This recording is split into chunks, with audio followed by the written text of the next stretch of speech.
Filipenses capítulo 4. Ya estamos en el final de la carta a los Filipenses. Filipenses capítulo 4.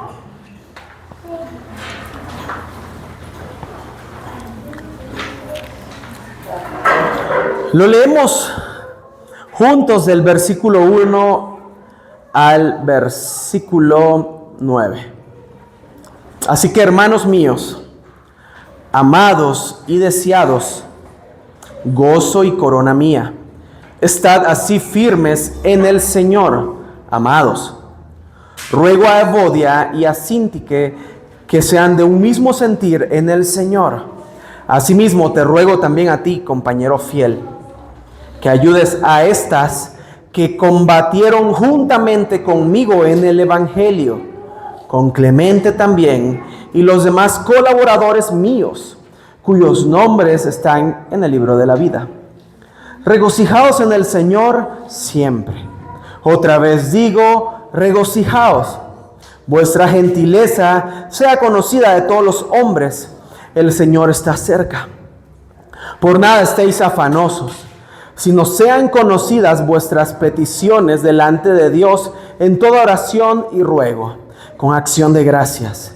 Y la paz de Dios, que sobrepasa todo entendimiento, guardará vuestros corazones y vuestros pensamientos en Cristo Jesús. Por lo demás, hermanos, todo lo que es verdadero, todo lo honesto, todo lo justo, todo lo puro, todo lo amable, todo lo que es de buen nombre, si hay virtud alguna, si algo digno de alabanza, en esto pensad.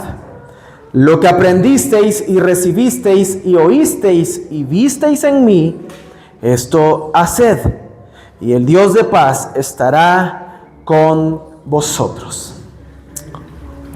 Te damos gracias el día de hoy.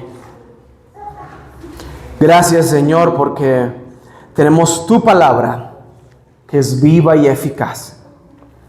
Tu palabra que transforma nuestras vidas, que trae aliento, fortaleza, pero también, Dios, tu palabra que nos redarguye, tu palabra que nos confronta.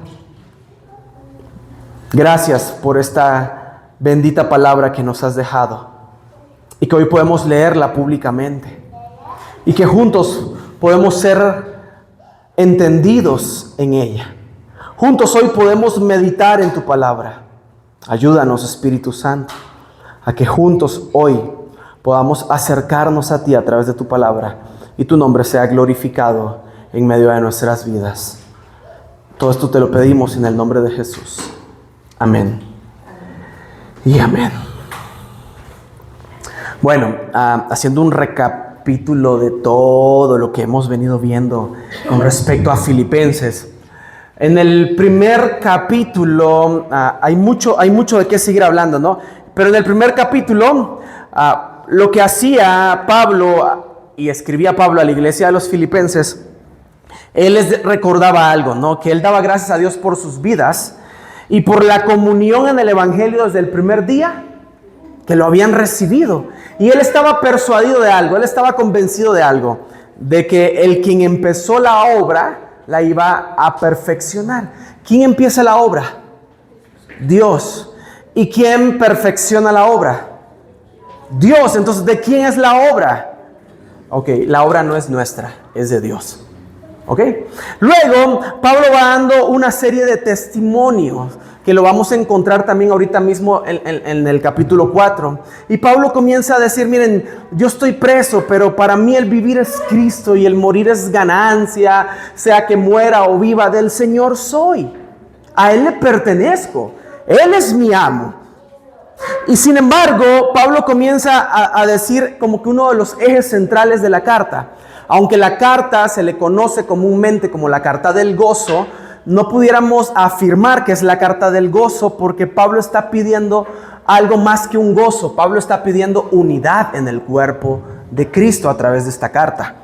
Y estamos viendo que Pablo comienza a decirle a la iglesia una y otra vez, completen mi gozo, sintamos lo mismo, estemos unánimes, tengamos el mismo amor, sintamos la misma cosa. Y entonces Pablo pone el máximo ejemplo, que es Jesús, y nos dice, hablando de sentir lo mismo, dice, tengan el mismo sentir que hubo en Cristo Jesús. Y el sentir que hubo en Cristo, la actitud que hubo en Cristo, la manera de pensar de Cristo, Él nos comienza a hablar de la humillación de Cristo. Entonces, la actitud que había en Cristo era una actitud humilde. Y Pablo quiere que nosotros seamos humildes. Luego, dentro de este mismo concepto, Pablo viene y les dice, miren, yo sé que ustedes han obedecido y son obedientes. Pero ahora necesito que se ocupen en su salvación con temor y temblor. Y hablábamos de que la obra es del Señor. Y el Señor nos ha dado el privilegio de ser salvos. Y en medio de la salvación, Él quiere que trabajemos en la salvación, no para la salvación, ni por salvación. El Señor nos ha dado el regalo y debemos de trabajar este regalo hermoso. ¿Y cuándo va a ser el último día que vamos a trabajar en nuestra salvación? Hasta el día en que Él venga. Hasta que la obra sea perfeccionada en nuestras vidas. ¿Y lo vamos a hacer desde una iniciativa propia? No, porque Dios produce en nosotros el querer como el hacer por su buena voluntad. Pero Pablo comienza a decir, miren, se van a ocupar en su salvación. ¿Cómo? No murmuren entre ustedes, ni contra Dios. No peleen para que sean irreprensibles, hijos de Dios, santos, sin manchas, en medio de una generación que es mala, es perversa. Y Pablo termina poniendo el ejemplo de Timoteo y Epafrodito, dos hombres que se preocupaban más por el bienestar de ellos que por el bienestar propio. Y Pablo dice, todos los hombres buscan lo suyo propio, pero estos hombres son de ejemplo. Y luego en el capítulo 3, la semana pasada aprendíamos que Pablo comienza a hablarnos, ¿no?, de proseguir a la meta, de extendernos, porque tenemos una verdadera ciudadanía en los cielos, porque nuestra verdadera meta es el supremo llamamiento de Dios en Cristo. Y Pablo nos decía, la verdadera justicia no es por obras, sino por fe en Cristo. Esa es la verdadera justicia. Entonces, en el capítulo 4 vamos a estar viendo 3 verdades esenciales para nuestra vida. Hoy nos va a alcanzar, espero que nos alcance, ver las primeras 2, que es la verdadera estabilidad cristiana y la verdadera paz de Dios. La verdadera paz de Dios. Porque nosotros debemos de conocer bien la doctrina correcta. Ustedes se preguntarán, ¿para qué debemos de conocer doctrina correcta? Pues porque una doctrina correcta va a producir en nosotros una vida correcta. Una doctrina mala va a producir en nosotros una vida mala. Y si tenemos doctrinas chuecas, nuestra vida está chueca.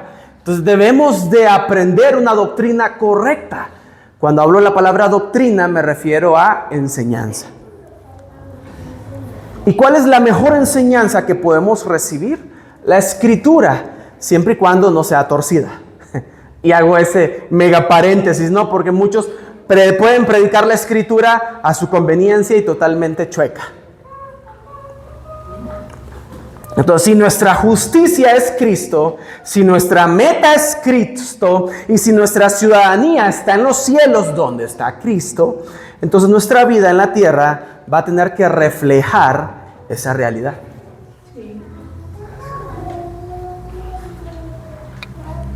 Y esto no es de que si, vamos a ver, no, es que así debe de ser. Así la Escritura lo demanda para nosotros. Por eso Pablo comienza diciendo en el capítulo 4, así que, es hermoso cómo les escribe. Ya habíamos visto esta paternidad de Pablo hacia los filipenses, ¿no? Así que, hermanos míos, amados, deseados, les dice, mis amigos, gozo y corona mía, les dicen. Pablo está orgulloso de la iglesia en Filipos. Y les dice la instrucción: estén firmes en el Señor. Y aquí vemos este corazón pastoral de Pablo, que aprendemos muchísimo de él, porque él los amaba, los deseaba, les deseaba lo mejor, les deseaba gozo, estaba orgulloso de ellos. Era su corona esta iglesia para Pablo. Qué bonito, ¿no? Muy diferente a la iglesia de Corinto, ¿no? Que era una iglesia un poquito más problemática, pero esta iglesia no daba problemas para el apóstol. Y es que la iglesia para Pablo no era un proyecto. Hoy en día muchos ven a la iglesia como un proyecto, como una empresa. Pero Pablo nos deja ver su corazón y él miraba a la iglesia como una familia espiritual. Como un grupo de personas donde aprendemos a ser hermanos. Donde un grupo de personas donde aprendemos a que somos imperfectos, donde somos pecadores, pero que sabemos y reconocemos nuestras fallas delante del Señor y estamos aprendiendo entonces a vivir en unidad, a sobrellevar las cargas unos con otros. Y por eso es el primer punto que vamos a estar viendo el día de hoy: la verdadera estabilidad cristiana. Tú y yo debemos de ser estables en Cristo. Por eso Pablo les dice: estén firmes en el Señor, mis amados. ¿Estén cómo? Firmes en el Señor. Esta expresión que Pablo está utilizando es una expresión de un lenguaje militar. En nuestro contexto, ¿cómo serían? ¿Cómo les dijéramos? ¿Alguien alguna vez fue militar o estuvo en la escolta? ¿Cómo gritan? ¿Cómo gritan? Cuando dicen firmes, ¿no? ¿Y cómo se pone el pelotón? Pues firmes, ¿no? Entonces, es esa misma expresión. Pablo quiere que se mantengan en su posición en donde Dios los ha puesto. Mantente allí en tu posición, no retrocedas. Ni un paso más, ni un paso atrás, ahí mantente. No abandones tu lugar. Y a veces como creyente queremos abandonar el lugar. Y la vida cristiana no es solo comenzar bien. Porque qué bonito, ¿no? Color de rosas todo cuando se inicia. Es mantenerte firme a pesar de las circunstancias. La vida cristiana no es solo comenzar bien, sino es permanecer firmes hasta el final. Firmes. Pero inmediatamente Pablo aborda un problema real que hay en la iglesia. Y dice: yo le ruego a Evodia y a Síntique, versículo 2, que sean de un mismo sentir en el Señor. Estas dos mujeres eran creyentes fieles. Eran mujeres muy buenas, porque en el versículo 3 Pablo dice que asimismo te ruego también a ti, compañero fiel, que ayudes a estas mujeres que combatieron juntamente conmigo en el Evangelio. Pablo sabe que Evodia y Síntique son mujeres principales y mujeres importantes dentro de la iglesia, que combatieron con Pablo por el Evangelio. Junto con Clemente, dice más adelante, ¿no? Y todos los colaboradores. Dos mujeres importantes en la iglesia de Filipos, que de acuerdo al contexto y lo poquito que tenemos, probablemente no están siendo de un mismo sentir en el Señor. Hay una rivalidad entre ellas. No voy a especular, no voy a decir qué es lo que tenían, ni tampoco voy a hacer un chiste con respecto al problema que tenían. No se me hace correcto hacerlo, pero vi un conflicto en la iglesia. Y los conflictos en la iglesia no siempre ocurren entre personas malas. No, muchas veces pueden ocurrir entre creyentes que son sinceros, son fieles, son buenos trabajadores, son buenos servidores. Por eso Pablo no toma partido ni de una ni de la otra, no dice quién tiene la razón de estas dos mujeres. Él les dice algo más profundo y les pide que sean de un mismo sentir en el Señor. Y esto nos hace retroceder en la carta y ver que Pablo está diciendo: si hay alguna consolación en Cristo, si hay algún consuelo de amor, si hay alguna comunión del Espíritu, si hay algún afecto entrañable, si hay alguna misericordia, completen mi gozo, dice Pablo. ¿Cómo? Sintiendo lo mismo. Pablo está recalcando una y otra vez el mismo asunto en la iglesia. No quiero que hagan nada por contienda o por vanagloria. Esto nos abre más el contexto. Probablemente había ahí una rivalidad. ¿Quién hace mejor las cosas? Es que yo pinté. Es que yo aporté tanto. Puede pasar dentro de la iglesia.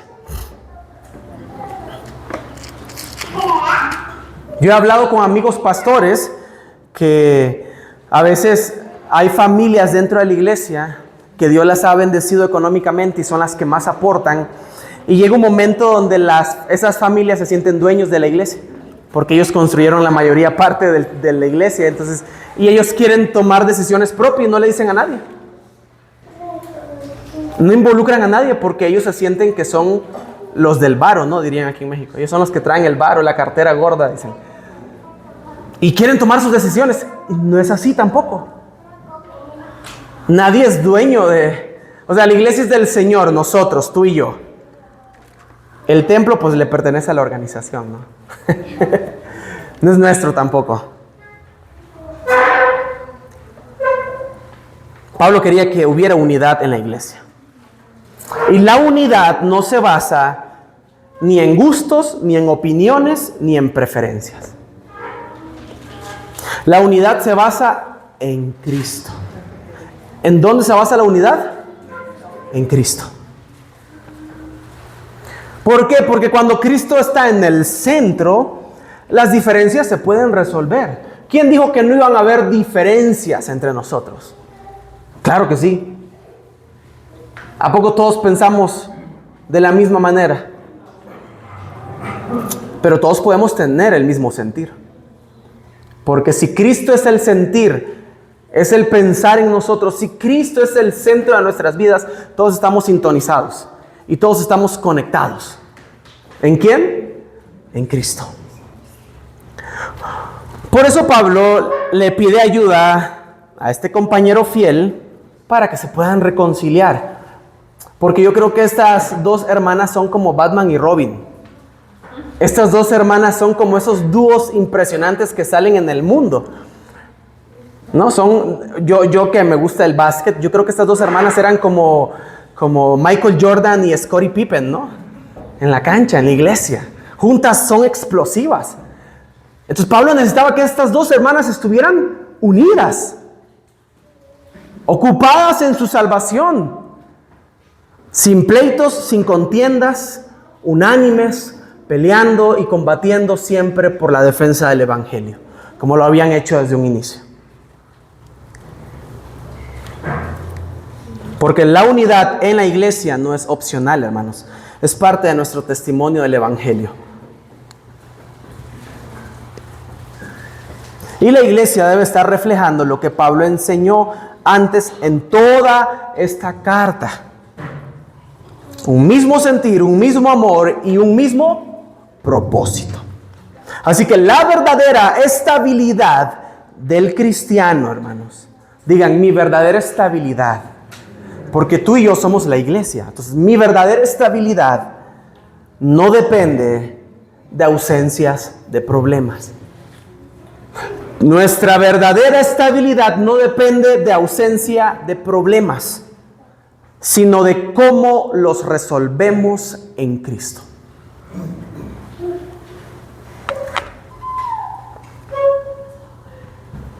Amén. Y miren qué bonito el siguiente versículo, el 4. Después de haber dado esta instrucción, Pablo como que va a romper la tensión. Va a romper la tensión de lo que viene, de la instrucción que viene dando, porque suele ser un poco incómodo, ¿no? Porque esto lo está leyendo en toda la iglesia, el que lo está leyendo. Y ahí está Evodia y Sintique escuchando. O sea, hay que ponernos en la posición, ¿no? Imagínense, como que yo supiera que entre aquí hay dos hermanas que se están llevando mal y yo venga y las mencione. Y se quedan viendo las dos hermanas, ¿no? Así como... Regocijaos en el Señor siempre, dice Pablo. Corta la tensión, ¿no? Otra vez digo, y estén en signos de exclamación, ¿no? Regocijaos. Porque al momento de leerlo, es leer la palabra regocijaos en una gran exclamación. Si es posible, lo digo a grito partido, que me escuchen todos, para que les quede claro. Que nos regocijemos en el Señor. ¿Solo hoy domingo? ¿Solo cuando yo me llegue a sentir bien? Dice, no los escucho. ¿Cuándo dice? Como que no me lavé los oídos, yo creo bien hoy. ¿Cómo dice? Siempre. Nos debemos de regocijar en el Señor siempre. Y ese nos lleva al punto número 2. La verdadera paz de Dios.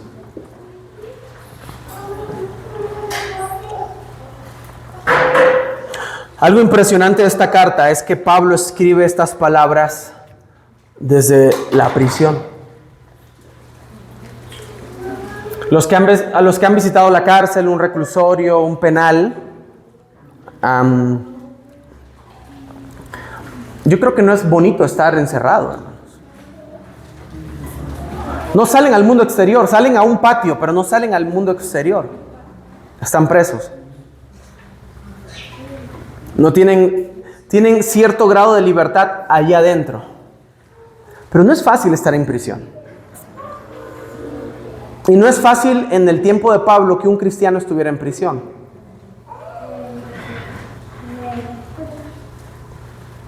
Porque habían cristianos que llegaban a prisión en los tiempos del apóstol Pablo en el primer siglo, y dentro de la cárcel morían porque los otros lo apedreaban, lo mataban, lo golpeaban, porque no era un celo que tenían contra los cristianos. Pero ya vimos que Pablo está utilizando la cárcel para que el evangelio avance. Lo vimos al inicio de la carta. Y Pablo está gozoso porque el evangelio está creciendo. Dirían hoy en nuestros tiempos, hay un avivamiento en la cárcel de Roma. El evangelio está creciendo en la cárcel de Roma. Y Pablo les está diciendo, miren, si aquí yo estoy gozoso, ustedes más, déjense de andarse peleando. Dejen de andar en contiendas, discutiendo o compitiendo a ver quién lo hace mejor. Él está diciendo, regocijaos en el Señor siempre. Siempre. Y esto nos enseña algo muy importante. El gozo cristiano no depende de las circunstancias, depende de nuestra relación con el Señor. Que en medio de la enfermedad yo pueda regocijarme en el Señor. Que en medio de la tristeza y en medio del dolor yo pueda regocijarme en el Señor. Mis circunstancias no deben por qué comenzar a decidir por mí y decir cómo yo me voy a sentir. Porque si yo estoy en Cristo, no importa lo que me está pasando, aunque yo esté llorando, yo estoy confiado porque el Señor Jesús está conmigo y yo estoy en Él.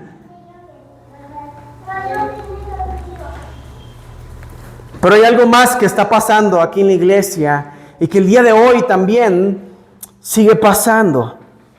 Porque Pablo les dice, vuestra gentileza sea conocida de todos los hombres, porque el Señor está cerca. Yo les pregunto, ¿el Señor está cerca hoy? Está muy cerca. Muchos aseguran con una seguridad así de que esta generación va a ver la venida de Jesús. Yo no lo puedo asegurar, porque no soy Dios, no sé la hora, ni el día, ni la fecha. Yo no me atrevo a asegurar nada. Los que se atreven a asegurarlo, que Dios tenga misericordia de ellos, no. Porque no hay una fecha exacta. Pero el Señor está cerca.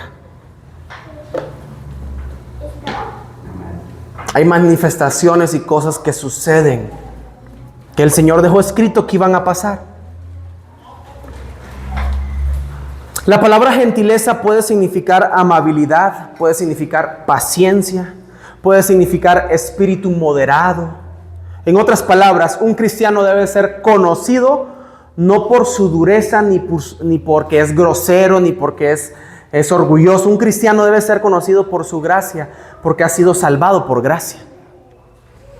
Un cristiano debe ser conocido porque es misericordioso, porque ha experimentado misericordia.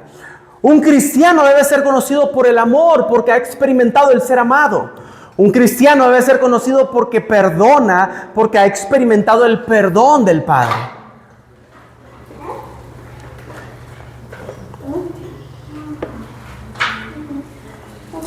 Y cuando nos encontramos en este momento donde todos estamos corriendo en esta carrera, extendiéndonos para alcanzar la meta, ocupados en nuestra salvación, porque sabemos de que el que empezó en nosotros la obra la va a perfeccionar hasta el día en que Él regrese, hermanos. Y aunque haya problemas dentro de la congregación, los resolvemos en Cristo. Y estamos tratando de que nuestra gentileza sea conocida por todos los hombres, porque el Señor cada día se acerca más. Pasa algo increíble en nuestras vidas como seres humanos. Y hoy más que nunca, hermanos, yo creo que desde la pandemia para acá esto se ha crecido y se está expandiendo por todo el mundo. Y es una palabrita, pero son dos palabras, pero aquí Pablo menciona una de ellas. Y dice, por nada estén afanosos. El afán.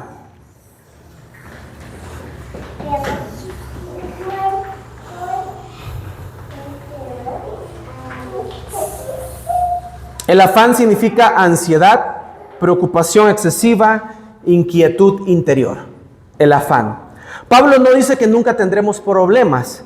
El Señor Jesús también nos los dejó claro, que en el mundo tendremos aflicciones. Entonces lo que dice es que no debemos vivir dominados por el afán. Aunque tú y yo estemos afanados, no nos dejemos dominar por el afán. Aunque no te dejes dominar por la ansiedad, no te dejes dominar por la preocupación. Te vas a preocupar quien no se preocupa, hermanos. Y Pablo nos da el remedio para no ser dominados por la ansiedad, por el afán. Porque hoy en día este problema está afectando a muchos.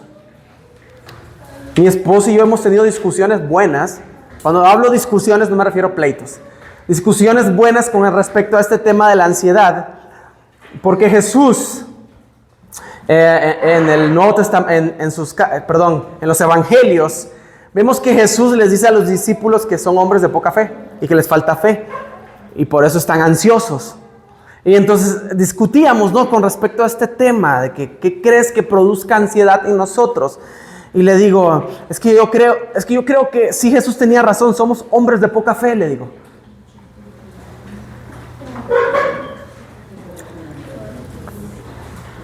Por tantas cosas que hay en el mundo. ¿Por qué? Porque ¿quién de nosotros nunca había escuchado este versículo de por nada estén afanosos? ¿Quién nunca lo había oído hasta el día de hoy? ¿Ya lo habían oído? ¿Sí? Sí, ya lo miren, allá me están levantando la mano. Una. Pero ya no es la excepción porque ya lo escuchó. Entonces, todos hemos oído que por nada estemos afanosos. Pero ¿por qué nos afanamos?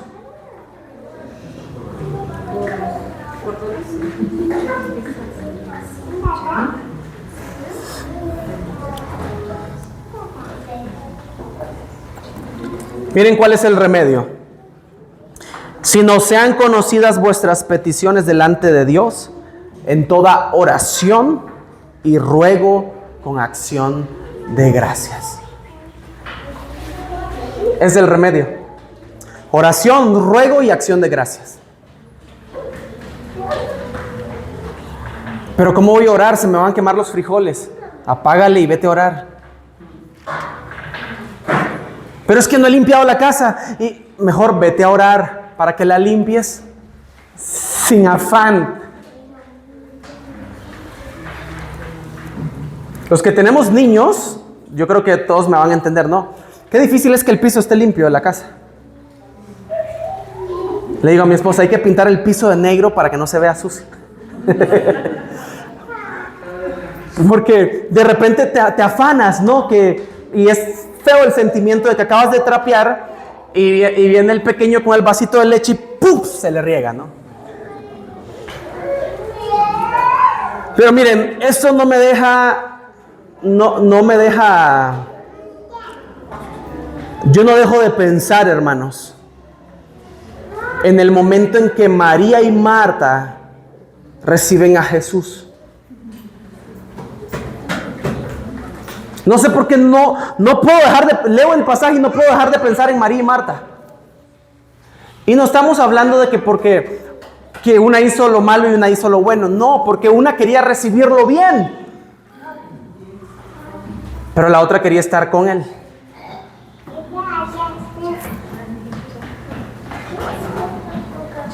Y no está mal, lo quería recibir bien, quería que tuviera la mejor comida, que estuviera listo todo, que la casa estuviera limpia, y entonces estaba afanada. Pero vemos que la otra quería estar ahí cerquita, con el maestro, escuchándolo. Hermanos, hablar con Dios es importante, porque cuando hablamos con Él presentamos nuestras necesidades, aunque Él ya las conoce, y recordamos su fidelidad.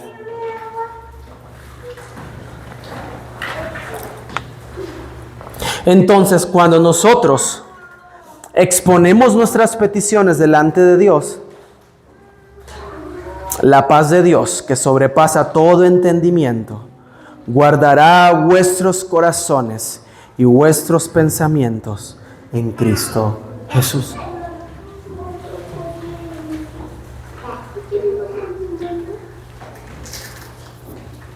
La paz de Dios no es simplemente tranquilidad emocional. La Biblia describe 3 grandes aspectos de la paz que se relaciona con Dios. Porque en la Biblia encontramos estas 3 frases: paz de Dios, paz con Dios y la paz de Dios. Estas 3 frases. Paz con Dios, Pablo continuamente la utiliza como una introducción en sus cartas. Y esto nos recuerda que nuestra paz viene a nosotros como un regalo de Dios. Pero también Pablo utiliza la frase paz con Dios. Eso significa que antes no estábamos en paz con Dios, éramos enemigos, y ahora fuimos reconciliados en Cristo y tenemos paz para con Dios. Pero aquí Pablo está hablando acerca de la paz de Dios. Esta es la paz de la cual se viene, hermanos, y todo entendimiento, no, aquí Pablo no está diciendo solo unos cuantos, todo entendimiento, hermanos, no lo logra comprender ni entender. La paz de Dios, hermanos, nunca la lograremos entender. Es algo que se vive, es algo que lo experimentamos.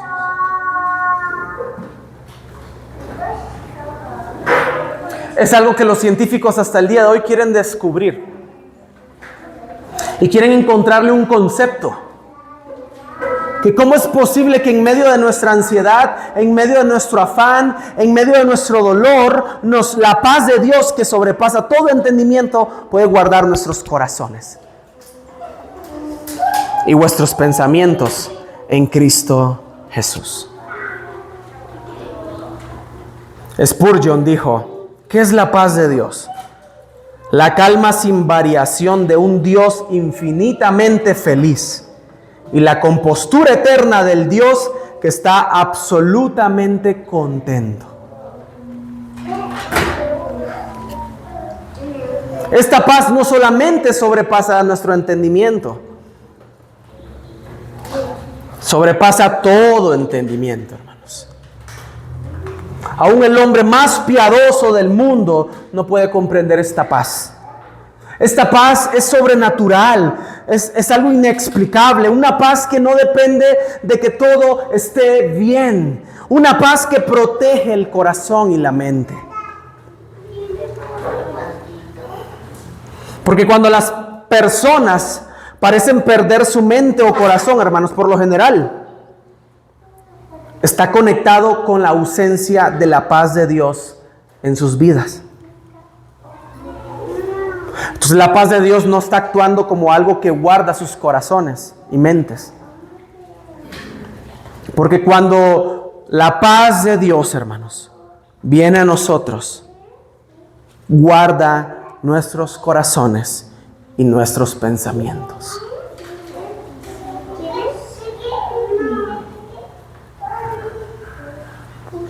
Él es quien se encarga de cuidarlos. Porque del corazón mana la vida.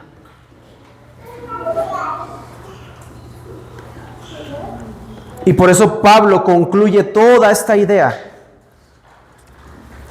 en el versículo 8 diciendo: por lo demás, finalmente, todo lo que es verdadero, todo lo honesto, todo lo justo, todo lo puro, todo lo amable, todo lo que es de buen nombre, si hay virtud alguna y si algo digno de alabanza, en esto pensad. Es muy práctico lo que nos enseña Pablo. Nuestra mente debe de llenarse de cosas correctas.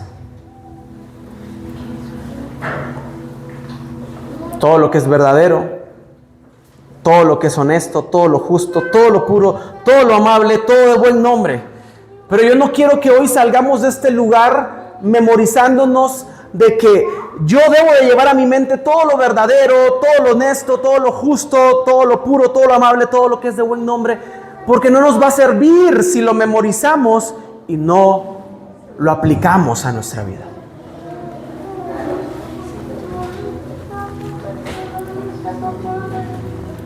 Porque en nosotros muchas veces está: sí, yo lo sé. Pero en esto debemos de estar pensando una y otra vez constantemente.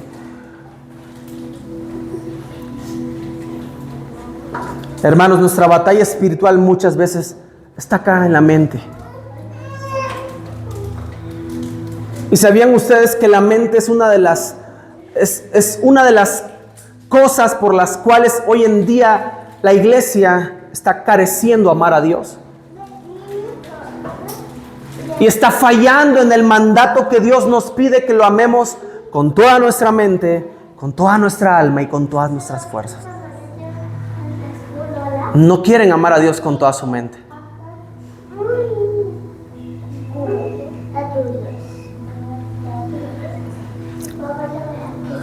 Porque ¿qué es lo que está alimentando nuestra mente? ¿Qué es lo que estamos metiendo a nuestra mente?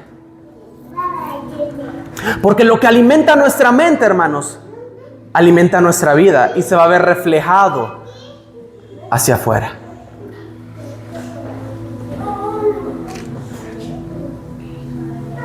Hace años nos daban un dato curioso con respecto a la pornografía. Y nos presentaban la tomografía de un cerebro que ve pornografía. Cuando inició y cuando terminó, está destrozado el cerebro.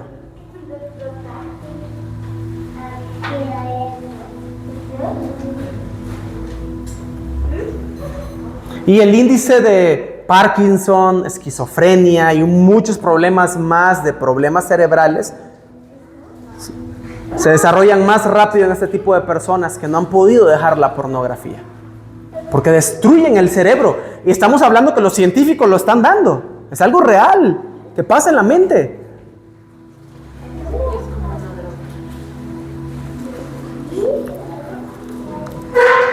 Para que una imagen de pornografía salga de nuestra cabeza, tienen que pasar alrededor de más de 35 años para olvidarla.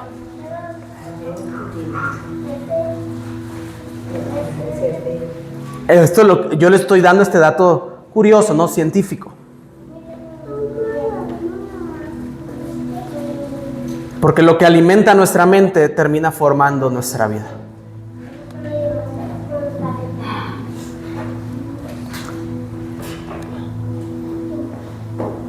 Y cuando ponemos estas cosas en nuestra mente, estas se quedan en nuestra mente, hermanos, y después salen de nosotros.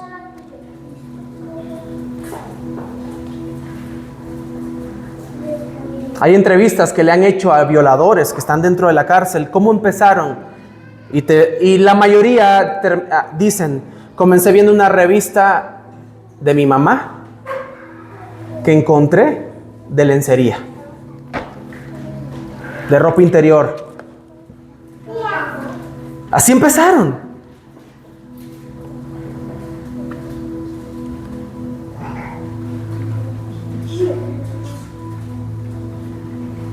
Y ustedes se preguntarán, ¿por qué me fui a este punto? Porque es uno de los puntos que más está dañando el día de hoy a la humanidad. A los niños.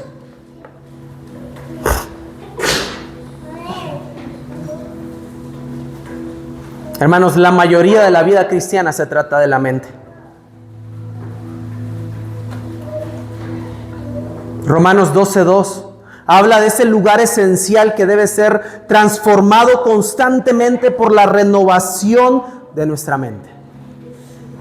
Segunda de Corintios 10:5 habla de la importancia de desechar los argumentos y cualquier cosa que se quiera levantar en contra del conocimiento de Cristo.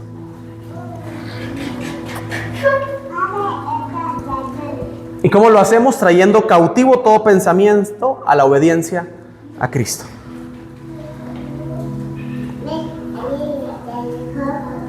Entonces, sí importa en lo que elegimos pensar. ¿En qué estamos pensando?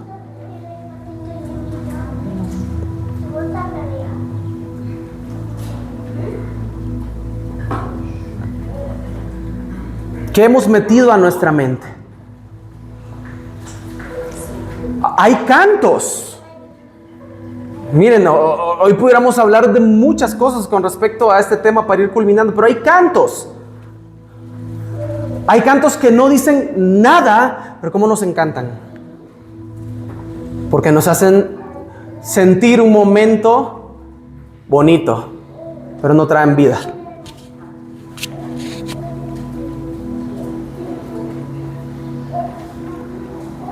¿Saben por qué hay una carencia el día de hoy, hermanos?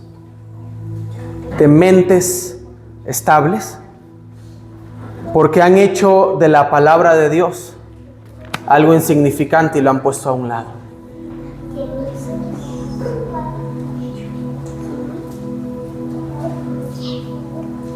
Este libro no va a enfriar a nadie. Este libro enciende el fuego en nuestros corazones. La pasión por Dios en nuestros corazones. En este libro conocemos quién es Dios y qué hizo Dios por nosotros. En este libro conocemos quiénes somos nosotros y en la posición que nos encontramos ante Dios. Pero si yo desecho este libro,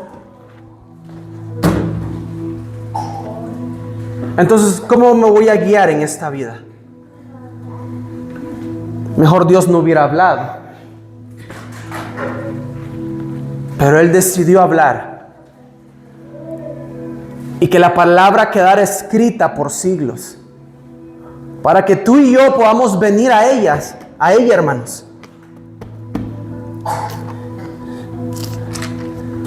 Porque bienaventurados los perfectos de camino, los que andan en la ley de Jehová. Bienaventurados los que guardan sus testimonios y con todo el corazón le buscan. Pues no hacen iniquidad los que andan en sus caminos. Hermanos, es la palabra profética más segura de todos los tiempos. Pueden estar 100 hombres, 1000 hombres diciendo que son profetas y voceros de Dios, pero nada de lo que ellos dicen se compara a lo que la Biblia dice, porque es la palabra de Dios. Este es el libro que trae vida. Es el libro que nos rige nuestra manera de vivir. Es el libro que nos indica cómo nos vamos a conducir en esta vida como hijos de Dios. Pero si este libro no está en nuestra mente, hermanos, el afán nos va a ganar.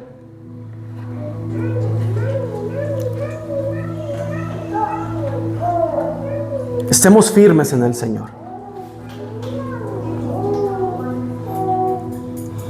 Y yo le pido hoy al Espíritu Santo que nos ayude a mantener nuestra mente ocupada pensando en todo lo que es verdadero, honesto, justo, puro, amable y de buen nombre. Yo les pregunto, ¿quién es verdadero? ¿Quién es honesto? ¿Quién es justo realmente? ¿Quién es puro? ¿Quién es amable? ¿Quién es de buen nombre?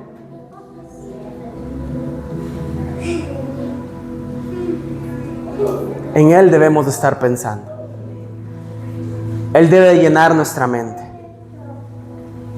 Necesitamos volver a la palabra, hermanos. Vendrán tiempos donde habrá comezón de oír. Pero tú y yo debemos de estar arraigados a la palabra. Y no es volvernos intelectualmente buenos, no.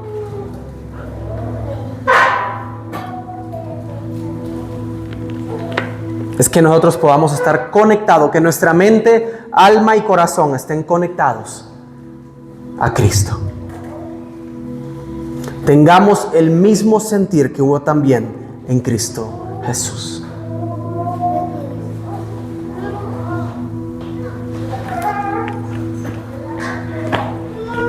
Yo creo que hoy es un buen tiempo para que podamos reflexionar e irnos a nuestros hogares pensando en todo este tema. ¿Estoy firme en el Señor? ¿Soy de un mismo sentir en el Señor? ¿Estoy batallando con el afán en mi vida?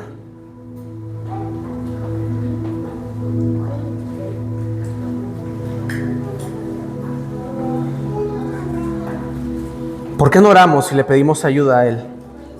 Que nos haga ver qué es lo que nos mantiene afanados en esta vida. Y entonces podamos venir a Él con toda oración y ruego y súplicas, con acción de gracias, presentando nuestras peticiones. Él tiene cuidado de nosotros, hermanos. Él quiere que aprendamos a confiar en Él. La solución a tus problemas no va a venir de la noche a la mañana. Pero Él quiere que tú sigas confiando y esperando en Él.